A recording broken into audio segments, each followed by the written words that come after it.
एक भारतीय गांव के एक शांत कोने में छोटी सी गलियों और बाजार की दुकानों के बीच एक अनसुस्त आदमी राजेश नामक था। वह गरीब दुकानदार था जो एक छोटी सी किराने की दुकान चलाता था, जिसे तेजी से गुजरते हुए बड़ी मात्रा में दिखाई नहीं देती थी। राजेश के दिन सूरज की उगाई से पहले ही शुरू होते थे और वह तारों की चमकने वाले आसमान में तक काम करते रहते थे। राजेश की दुकान छोटी थी, लेकिन यह स्थानीय समुदाय के लिए महत्वपूर्ण वस्तुओं का खजाना था। चावल और दाल से लेकर साबुन और माचिस तक उसकी शेल्व्स उन आवश्यकताओं से भरी थीं जो उन लोगों के जीवन को सहारा देती थीं जो उसकी दुकान पर निर्भर करते थे। अपनी वित्तीय संघर्षों के बावजूद राजेश अपनी दयालुता और उदारता के लिए जाना जाता था। वह अक्सर उन परिवारों को भी अन्न देते थे जिन्हें जरूरत थी, उन्हें चाहे वह तुरंत चुकवा सकते या नहीं।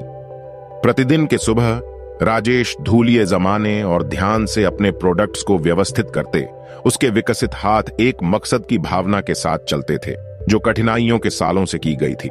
जैसे जैसे सूरज आसमान में ऊंचा बढ़ता था, ग्राहक धीरे धीरे आते थे। प्रत्येक को राजेश के गर्म मुस्कान और एक इशारे से संबोधित किया जाता था। दुकान कहानियों और बातचीतों का एक केंद्र बन गई थी, जहां समुदाय मिलकर अपनी खुशियों और दुखों को साझा करता था।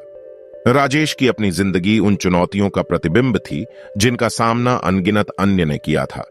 वह अपनी दुकान के ऊपरी कमरे में छोटे बंद कमरों में रहते थे, जिनकी दीवारों पर उनके माता पिता की फड़की तस्वीरें थीं, जिन्होंने उन्हें ईमानदारी और मेहनत की मूलभूत मूल्यों को प्रतिष्ठित किया था। उनके सपने थे सिर्फ साधारण, अपने बच्चों को अच्छी शिक्षा मिलने चाहिए